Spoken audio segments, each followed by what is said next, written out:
So on today's episode, I've got Jim Murphy, my longtime 20 group facilitator and coach. Actually, he's been my family's 20 group facilitator and coach longer than I've been in the business. So he's got certainly some stories about me when I was younger. And thankfully, I don't think he shares too many of them on this episode, but maybe we'll have him back.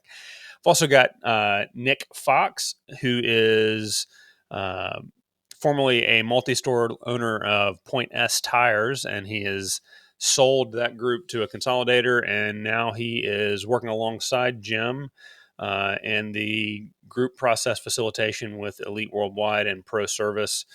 It's just good to get to know Nick a little bit better and also share a little bit of what it's like to have a 20 group with facilitators as strong as these two guys. If you've ever thought about getting into a 20 group process and wondered who your group leader would be, this is a great way to learn more about that.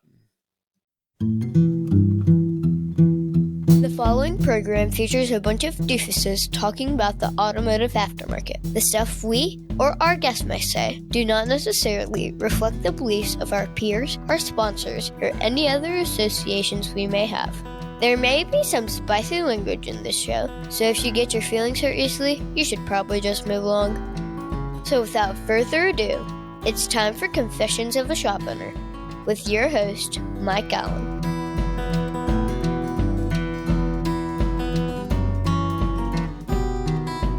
Okay, so here we are yet again. This is my fourth conversation that I've had here in Dallas this weekend at Elite's Ignite 2025, and I've got some really interesting guests for this one.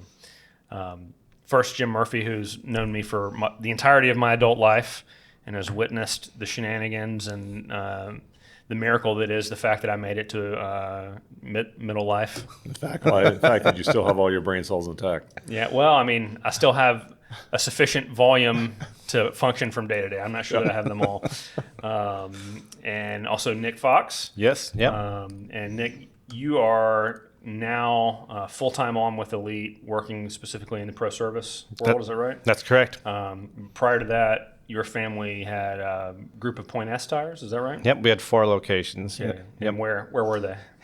In Montana, 2 in Helena and 2 in Great Falls. Okay, all right. And single generation, multiple generations? Or? I was second generation. Okay. Tell me a little bit about because I don't know you well yet. Yeah. I'm curious. Tell me a little bit about your background and your history. My background in history is much like any other tire kid. You start early in the business. My first paying job was at 12 years old. I did get fired briefly because I went to Taco Bell too many times. However, I begged for forgiveness and was hired back. And I started at the bottom and eventually became a tire tech and then moved to an apprentice mechanic. And then I left for college and I played soccer and just came back to the automotive industry because I loved it and became a service advisor, got promoted to store manager, and then had the opportunity to buy into our family business. Hey, everybody. I wanted to take a minute to tell you about the coaching organization I've been involved with for, over 20 years now, Elite. Elite Worldwide, they don't give you a one-size-fits-all solution. They tailor the coaching specifically to you and your shop. They pair you with an experienced coach who is either a current or a former shop owner, and they turn strategies into actual action and accountability and results. Whether it's improving your service advisor's sales, growing your shop, growing to multiple locations, they really have you covered. They've got training for all of those things. Clients of Elite really see results, higher profits, stronger teams, a better work-life balance. If you're ready to take the next step, visit eliteworldwide.com to schedule your discovery session. That's eliteworldwide.com to start working on your business rather than in it. Tell them that you heard about them on Confessions of a Shop Owner so that I get a pat on the back or maybe a box of chocolates or something. That would be awesome. Thanks.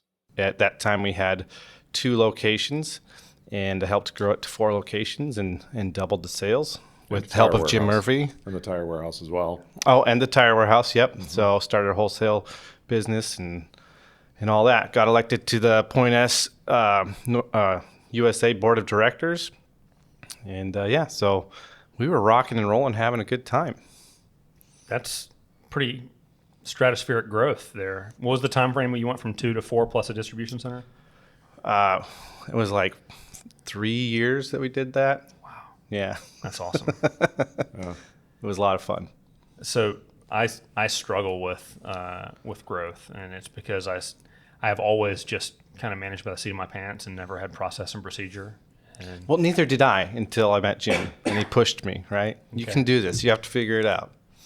And it fell into place. well, Jim pushed my dad for that for years, and Dad is incredibly resilient and not doing the shit he doesn't want to do.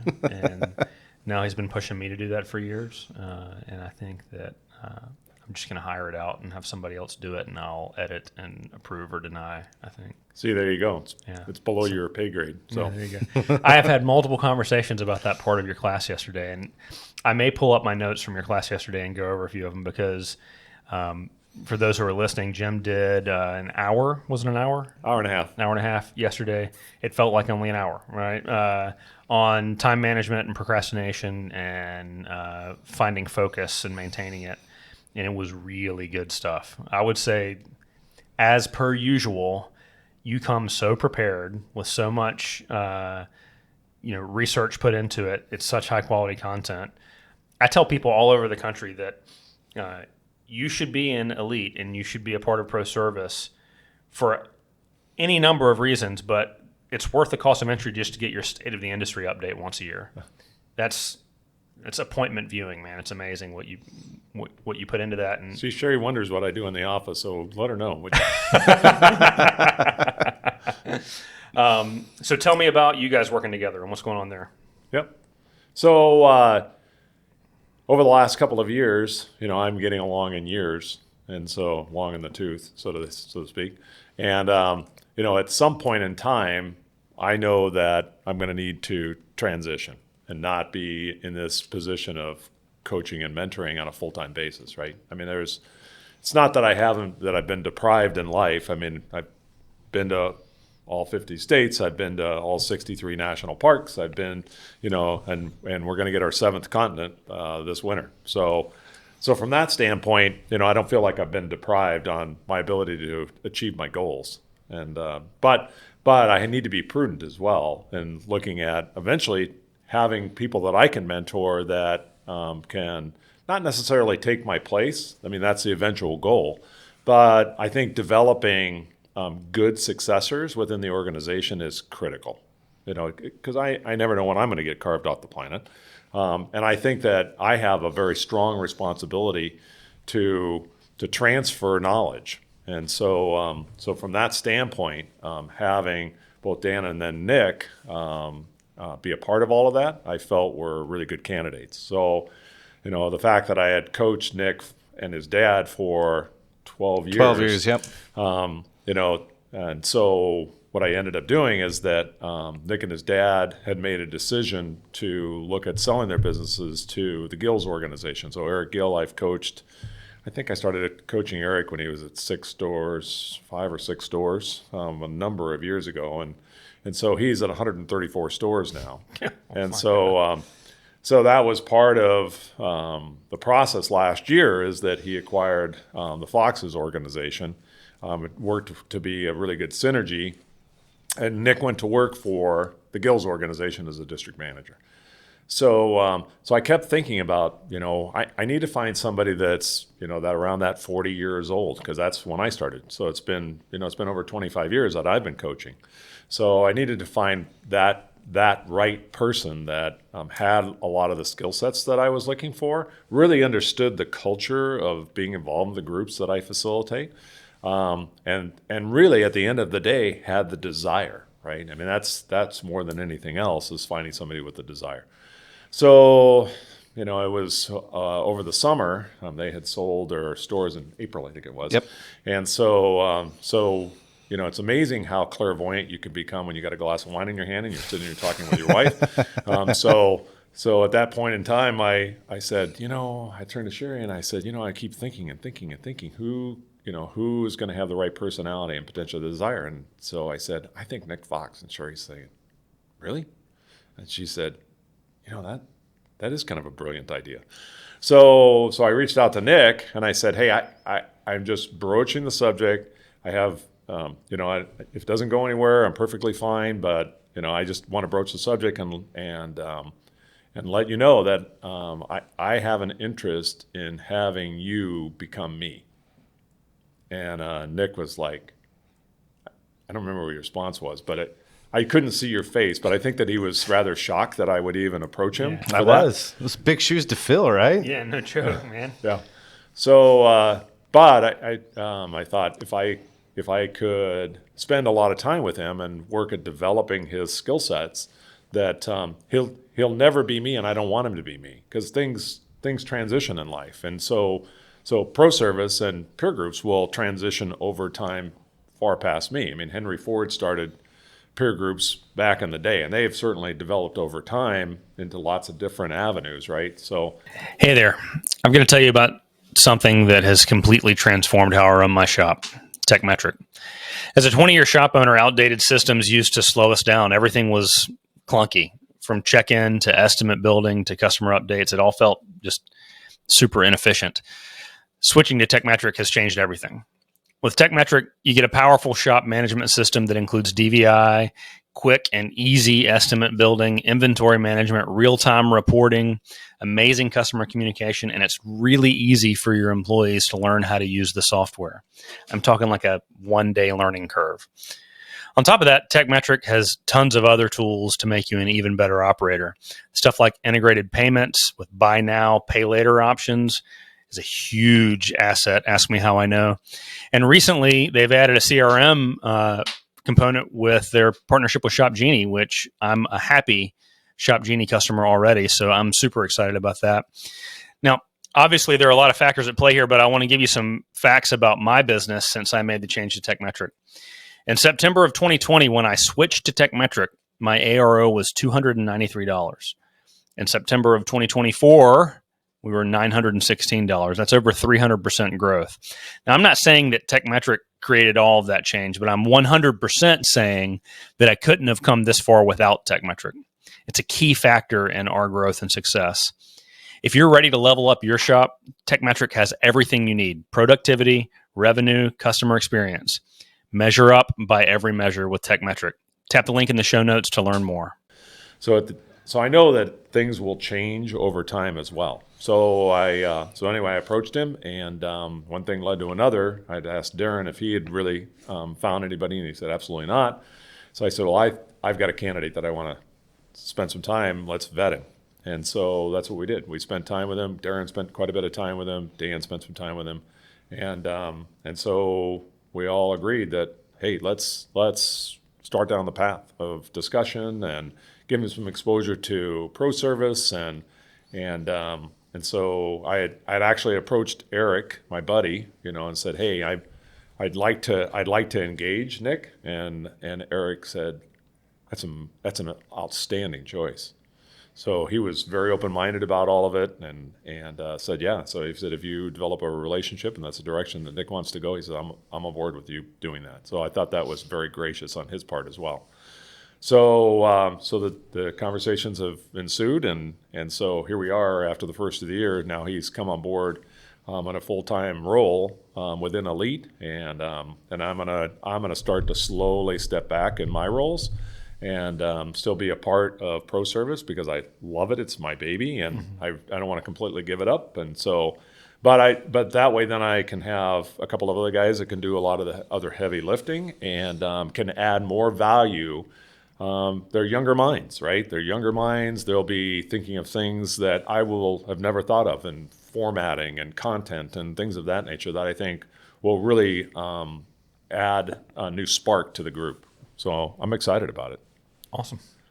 So you were at the meeting in Gastonia, and you were at Coeur d'Alene, right? That's correct. Yep. So Coeur d'Alene was at Ben's shop? Ben Prickett. Yep. And Gastonia was at Ben's shop. Yeah. That's right. Ben Miller. So are there any other Bens in the group that you can go to their meeting next? Or? Yeah. Ben Ziwu. Yeah. There it is. How was that? It was a lot of fun. Met a lot of wonderful people, a lot of great operators, and just really impressed by pro service overall. Just high performers. Yeah, really. I actually was texting Ben Prickett yesterday and teasing him because Idaho is really well represented here. And he's not here. But he's That's not here. So one of the things that I talk to shop owners that come to the podcast about is things that they have screwed up or done wrong in the last year or a few months. And I ask, it's confessions of a shop owner. Step into the confessional, bless me, shop owner, for I have sinned, that kind of deal.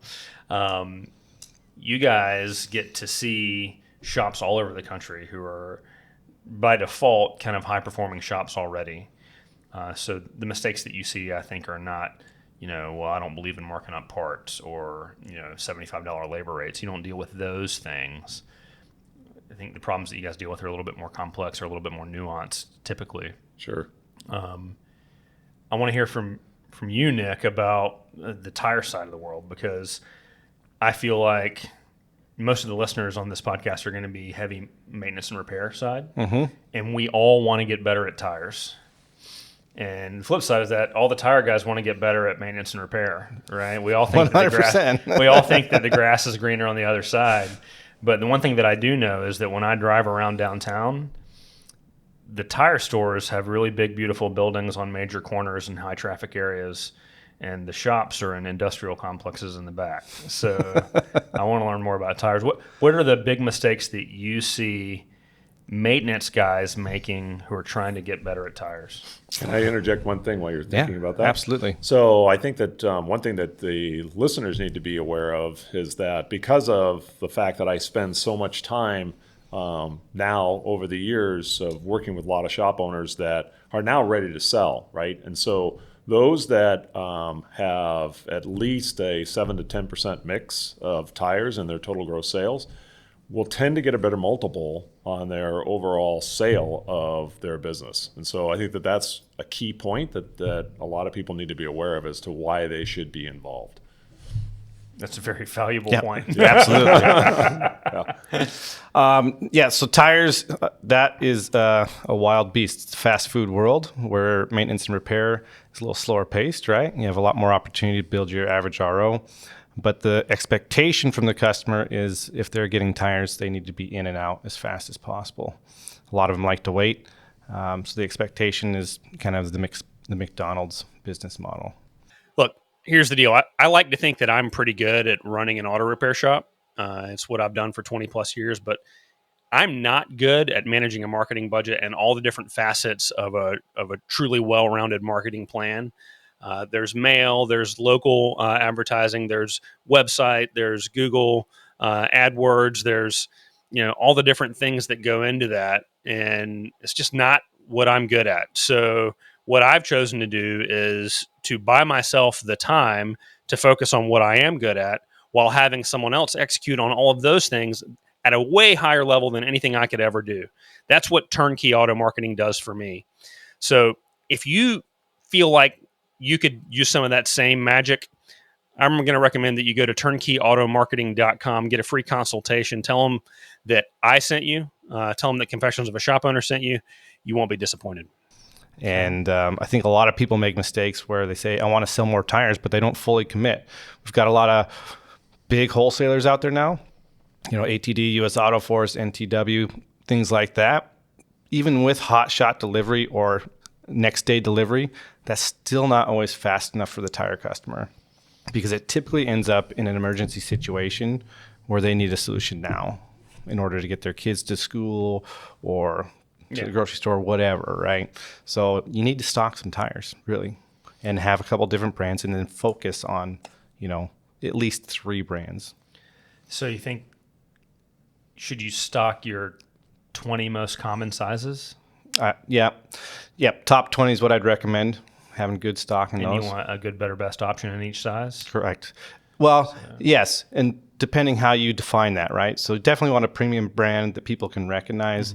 And then there's a lot of tier 2 brands that people recognize, but it's not always necessary. You could go with 2 tier 3 brands, and you could just call one your tier 2 and make higher margin points on that. Yeah. So that's 240 tires in stock. That's a fair amount of space. It is. But there's a lot of good racking systems now. And if you're limited on space, top 10 SKUs, right? Yeah. Cut it in half. Yeah. But just have to be a little bit more strategic about it. How many sizes do you think you'd need to have 80% coverage on your market? I feel like it's more now than it's ever been. I think you could do it with 10, really. 10 sizes will give you... Yeah. Wow. I think you could Thought it was way be worse pretty than that. close to that. No, because there's a lot of sizes now, but those are usually upgraded submodels or, higher end cars, things like that. And those people are used to waiting anyways. Okay. Well, that's one of the reasons I've been hesitant to get back into stocking tires is because I felt like I would have to have so many tires in stock to have any real in-stock options. So, interesting. Okay. There's always a conversation among our maintenance world guys about pricing tires, right? And there's no right answer, right? It's just you got to figure out what's right for your business. I think we price tires so high that we're not competitive in a commoditized market as maintenance guys trying to sell tires. Do you guys see the same thing, or? Yeah. I mean, is it realistic to expect a 35-point margin on tires, or? Not if you're Not if you're not part of a buying group. Yeah, not if you're fully committed, right? Because part of a buying group, and then also if you have enough volume, you start buying direct from the manufacturer, but you have to buy a container or 300 units at a time to get those better deals. Well, and that's probably what led you to having a distribution center, then, I'm guessing. Exactly, yeah. Because then you start building those margin points in it, and then you're making Businesses 50, get 60, bigger, volumes. 50, 60, 70 points on a set of tires. Man, that's better than a lot of us get on parts. That's why the tire stores have those big, beautiful buildings on the hot corner. That's right. So, well, cool. Jim, what about you? What do you think is one of the most common mistakes that you see from your members? So I think that just because, again, the road has been a long road for me. And so I've seen so many different things that have gone on with business owners over the decades. And so I think that now the latter part of my coaching career, I truly believe that most business owners really aren't thinking about the end in mind in their development of how they're structuring their business. They're busy either buying stores and building volume, or they're building up within their organization. They're not really thinking about what's my exit strategy. And I think that needs to be, I think, thought about more and probably discussed more even within the groups as to what's the plan. I've had certainly situations where shop owners have abruptly passed away. Yeah. And so those have been more tragic because they didn't have any kind of continuity plan. But let's set that whole conversation aside for the moment and just look at, again, what's the end in mind. And what I find happens so often is that there are many shop owners that have family that are within the business, and so they look at those as the natural extension of potentially their successors, which isn't always necessarily the best plan. They're more emotionally invested as opposed to, is this truly the best route for the business in order to continue to transition or sell and have the right outcome for myself as an owner. So I think that it would be important for business owners to really start thinking about sooner than later as to, what's the model? What do I want to create? Do I want to create lots of value so that I'll have an outside private equity company come in and look at buying up multiple locations because they're not as enthusiastic with just buying one or two? Or am I going to really look at developing, one strong organization, maybe a single location, and having an excellent candidate to be able to sell to who is going to actually see more value and probably pay a higher multiple because of the fact that they see more value in what the culture is and what's been created. So I think, at the end of the day, what is it that you're trying to create? And so I think that part's really important as to what's the end in mind for all of them. And I think, because what I find even in some occasions that's happening currently, is that they may have had somebody identified within the organization, developed them, and then that individual finds other opportunity and leaves, right? And so now they're suddenly they're stuck, and so they haven't properly groomed that individual or start setting up some type of incentive or agreements or something that is going to emotionally hold them. And so then they end up leaving, and then they try to find other candidates, and now they're in their mid 60s and looking to try to develop somebody and they run out of time. And so so then they jump to say, well, I'm not going to have enough time. I realize that I'm not going to have enough time now. Now I'm going to go to the outside world and try to sell it, right? And because the model hasn't been built correctly, then outside interests may not have an interest in the organization, even if it's profitable, because onboarding a single store, you may have to find another multiple store operator potentially, because private equity might not be interested. So you're in this quagmire of trying to figure out next steps, and you're probably at the end of the day not going to achieve the goal of receiving as much for the business as you had hoped, because the plan isn't set. So I think that's, from a financial standpoint, is one of the biggest things that I am seeing, and I think it should be started very early on in your business life cycle to have some understanding of what that should be. I would agree with that. Yeah.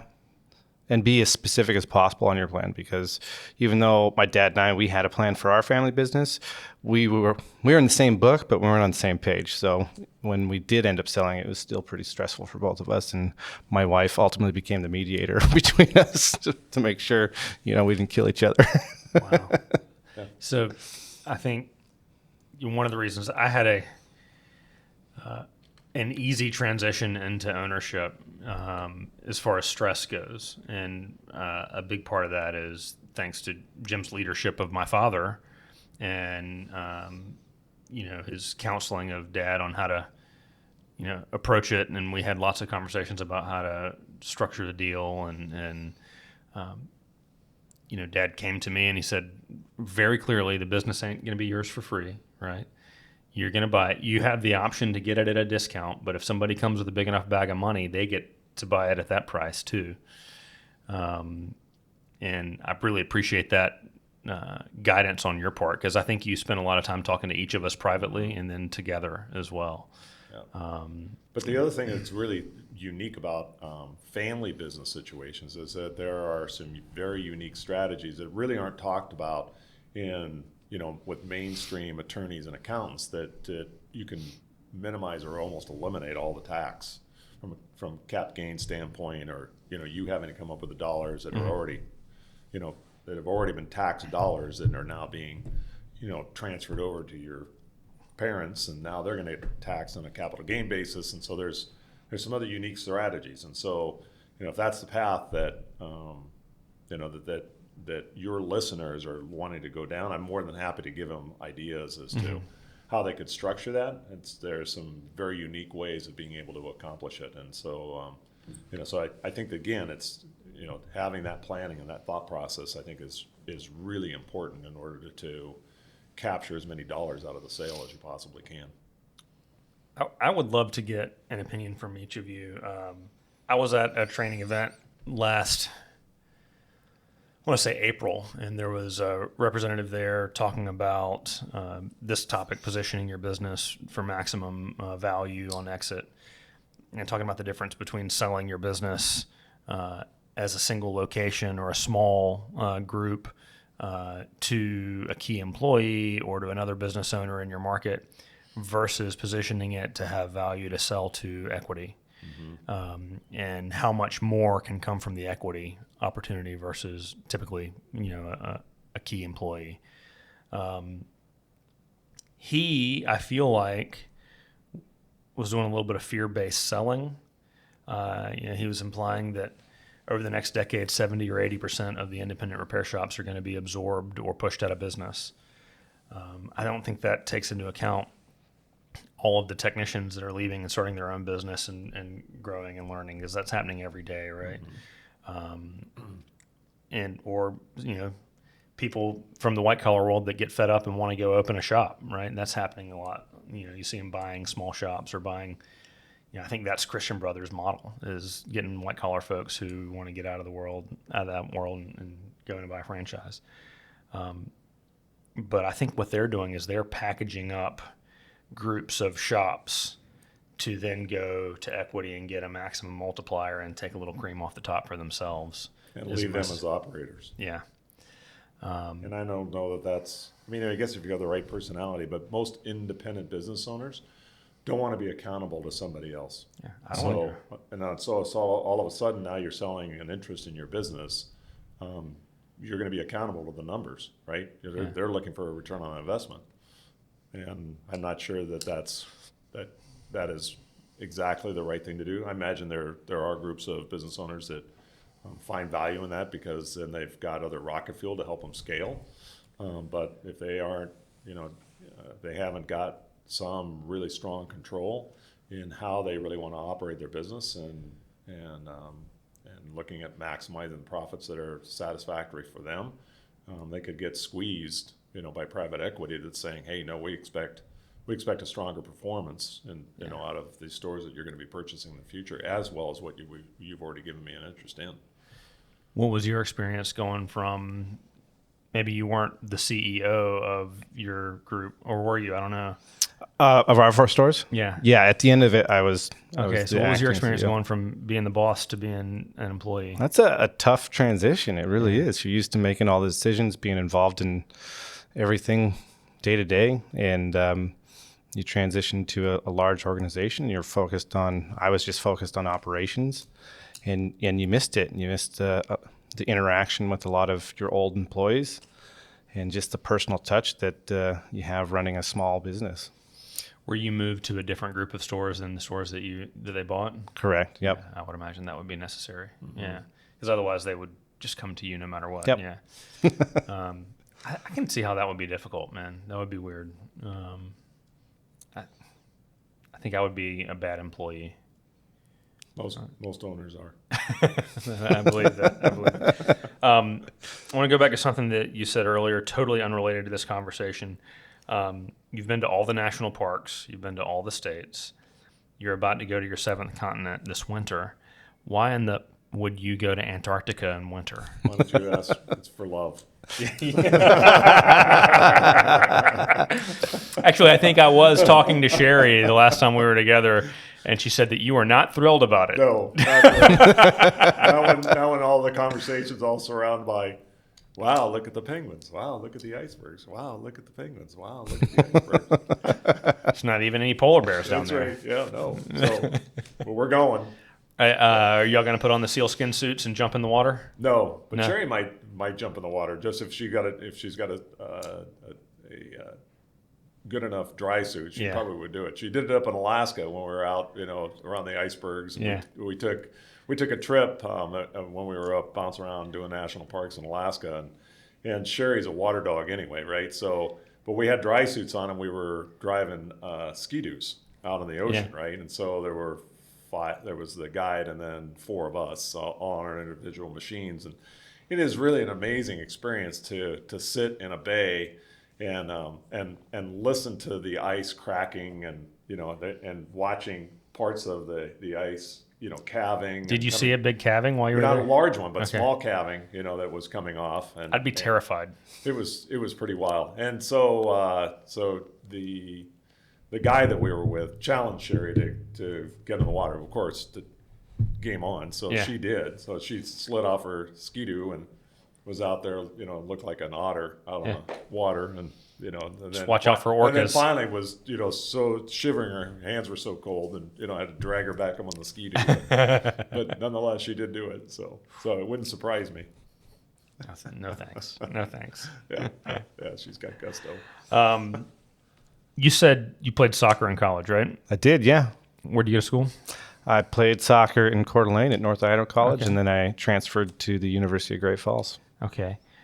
That has become one of my interview questions that I ask is, did you ever play any team sports? And the higher level team sport that they played, I find it's a corollary to if they've played at a high level in team sports, they're more likely to be a good employee. I don't know why that is. And maybe it's, and it hasn't been the case. Like I was a wrestler, I was a tennis player, I was a golfer. I'm looking for baseball, football, soccer. I guess they're just used to depending upon others and being dependable to others. Well, and then everyone has their role too Yeah. as well, right? Yeah. So they know what they're supposed to do. and you have to work together and get it done. Oh, I just thought that was interesting. It is interesting. Yeah. I would agree. Back to sports. I know you love sports. If you know Jim, you know that he loves sports and text messages, especially group text. Yeah. I sent you a text message this morning. Just it was written down on paper. That's right. It was the Luddite. Here's your text message. So I also try to ask any shop owners that are in the room about what they are investing and how they are investing in training for themselves and for their team. Again, it's a little bit different for you guys. You're the trainers a lot of the time, but you also go to some of these events around the country. Sure. I know that with Elite, a lot of the times it's the other side of the Elite team that's going to a lot of the events. But I know that you were at Apex this year. And what events do you see or do you feel like bring the most value to owners? Obviously, other than Ignite 2025 in Dallas. I think listening to a lot of the colleagues within Pro Service, I think that there's a lot of great events that are happening. Both whether you're talking about ATE up in the Northwest, Vision, within Kansas. I mean, the events that you put on in your organization. ASTA Expo. Yes, there you go. But I also have a lot of respect for those that are also, my competition or the Elite's competition, for others that are also putting on larger events. I mean, I hear good things that come out of ShopFix. I hear good things that come out of other organizations as well that put together training that the colleagues find valuable. So, my philosophy over the 25 years that I've coached is I really doesn't bother me at all where you get your training. Just go get training. Wherever those sources are coming from, I think it's extremely important. And I may be standing alone and isolated by saying that within Elite, but I truly believe that. I mean, and looking for avenues for technical training for your technicians, sales training, and it really doesn't bother me where you're getting it. Obviously as a member of the Elite team, I'd certainly like to see it with us, but if the opportunities are there and you've got great feedback from your peers that there are other sources of great training, I'm all over it. That's one of the things that I've loved the most about Elite and you, Jim, and the way you facilitate the group. You're kind of concept agnostic. As long as it's ethical and profitable, just do it the way you're going to do it. Whereas a lot of the groups out there, it's like cookie cutter, you got to do it this way. The other thing is, I remember the first time I went to another company's event, I felt like I was cheating on Elite a little bit, and I was a little bit shy to tell you about it. You're like, I don't care, go get training. If it's something really good, come back and tell us about it, right? Yep. And so there's a bunch of... Seed the group, right? Yeah. So if you've learned something that's really great, seed the group. And that's, because that's what I view it as, is that if you're learning something and you can disseminate it to others to help with them as well, I'm all about how to lift the community overall. And so wherever the sources come from, I don't care where you drink from. I don't care what the water source is, right? I just want everybody to be hydrated, as a result of all of that. So it's awesome. I think that is also unusual. The one thing that I found as I've gotten more heavily involved in my trade group and going to training events around the country and that kind of thing is that a lot of trainers are very territorial and very, they lick their finger and poke somebody and they get to own that person now, right? Or, they get to own that verb or that, whatever they want to be, that terminology. So I appreciate that of you and of Elite in general. I would just add that just even you can learn a lot from your peers as well. And that's why peer groups are so powerful, because you have those conversations after the meetings, at dinner, whatever, in a hotel room, and you learn a lot from them at those times. And it just spurs these moments of creativity. And you're like, oh, wow, that's going to be amazing. I'm going to do that. So, if somebody wants to be a part of Pro Service, and Pro Service is the 20 group under the umbrella of Elite, they have to qualify, right? It's not just your checklist. There is a vetting process. Yeah. I think the person to reach out to, if you're interested, is that Tom? Tom. So Tom Amaro. But are you guys able to say kind of what the baseline qualifiers are? Yeah, I'd love to hear that. Yep, absolutely. So it's real simple initially. So what we do is we look for anybody that is doing at least $1 million in gross sales, and so the combination really doesn't matter as far as what the mix is, but $1 million is kind of the threshold. I also look for their ability to have some pretty good understanding of their financials, because that is a component of what we do. Is I think it's a tool for measuring, and I know that there are other groups that maybe aren't as reliant upon that, but I feel it's extremely important. I really want to know how well I'm doing as a coach, and being able to see the measurables that we follow within the group. Not only helps me to guide and mentor those that are within the group, but it also is kind of a little bit of a report card for me too. I mean, I get a lot of satisfaction out of seeing that growth. So anyway, so they need to have an understanding of their financials.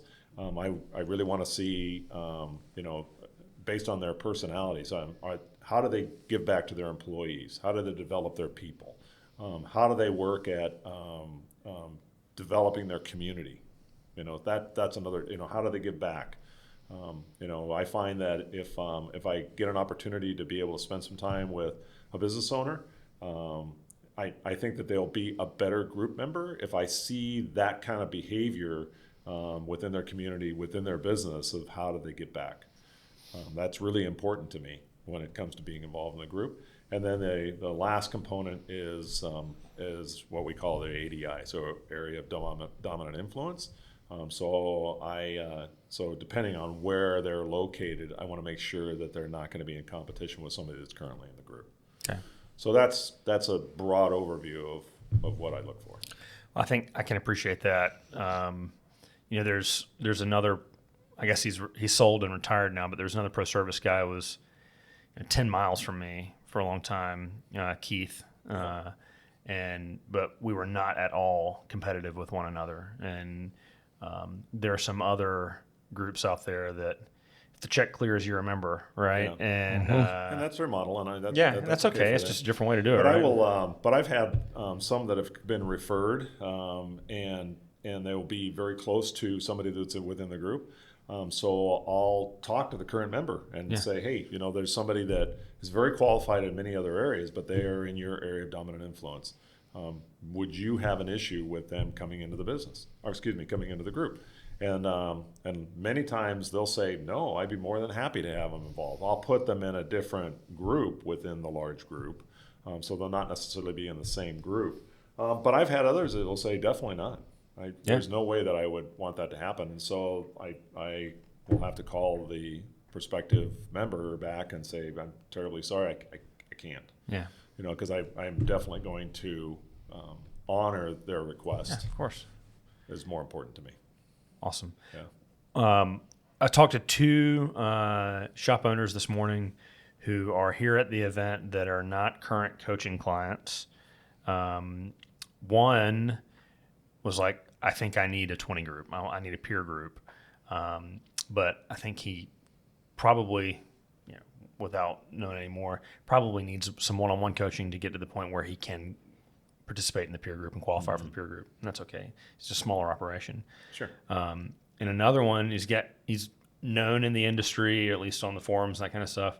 He's got a really successful business, and he says, I'm just burned out, and I'm fried, and he was here to try to get re-energized.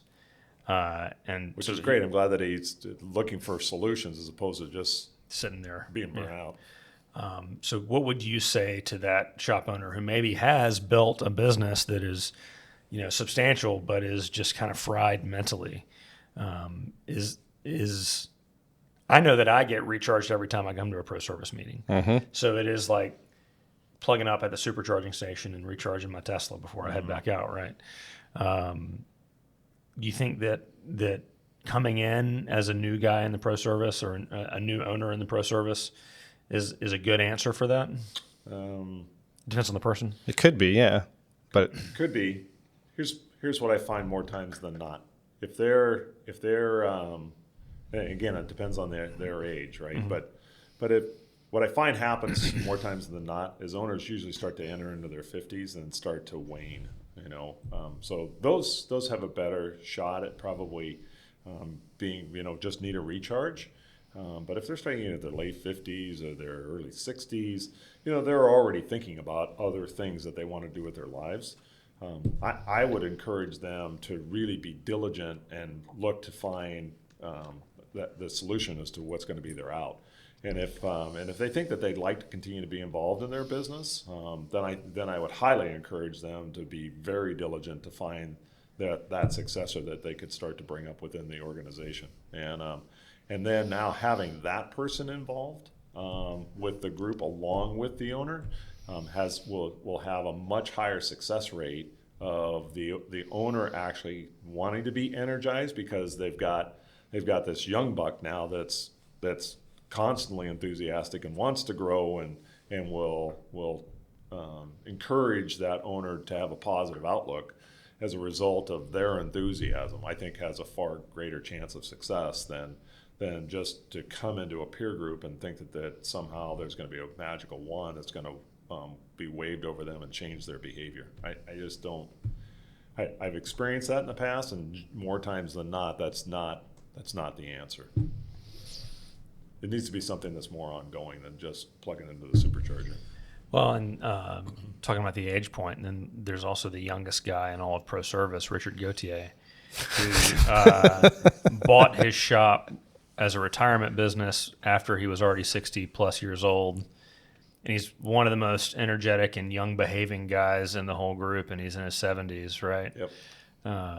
Recorded with him yesterday. Yeah. What a fun guy, man. Yeah, he's half the time we log on to our maintenance meetings and he's on the back of his boat at Catalina or something, He's motorhome at the beach. Yeah.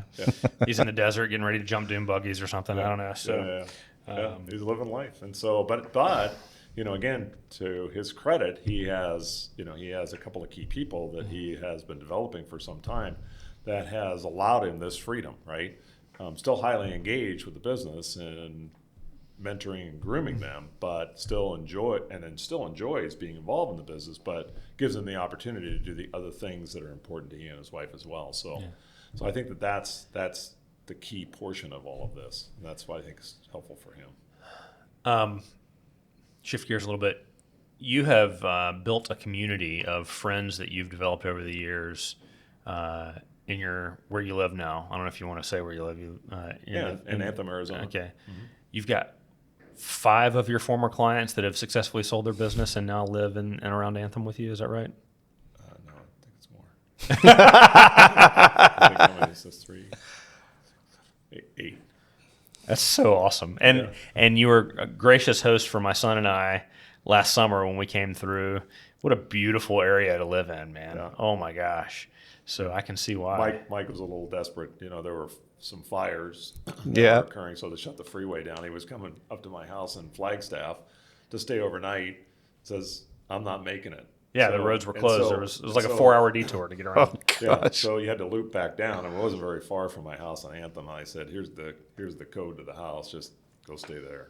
And so it's when friends are in distress, you do the right help thing. them. Yeah, so that was awesome. Yeah, so it just worked out great. And so then he just came up, blasted up the next morning, no big deal. Everything was wide open, ready to go. So and he was fresh, and his son was with him, and it was fun to have him, at least be able to see my other house. Yeah. And then off they went on their adventure. So it was good. What a fun trip that was. Yeah. So I think I'm going to try to do something like that with all 3 kids when they graduate middle school. Yeah. So let's go bicycling on the Grand Canyon. It's fun. So you're telling me I got to get in a little bit better physical condition? No, we can do an e-bike. Okay, e-bikes, yes. Yeah, perfect. So I need the extra large cushion seat to have a very delicate posterior. Yeah, we can hook you up. Well, great, guys. I really appreciate y'all taking the time to hang out. Thank you. It's been a lot of fun. Yeah. It has been a lot of fun. And the event's been really good, too. I've been pleasantly surprised how engaged everybody's been. I've seen a lot of smiles, a lot of, I think Darren's done a good job of getting folks to meet other people and, getting, as opposed to it's pretty common to have little cliques of people that and so we're forcing that issue to really, be better at Well, introducing as a yourself trade, to we're others. antisocial in general, and so Yeah, well, you're the one that doesn't like people, remember? I fucking hate people. All right, I think that's a good note to leave it on. Thanks, guys.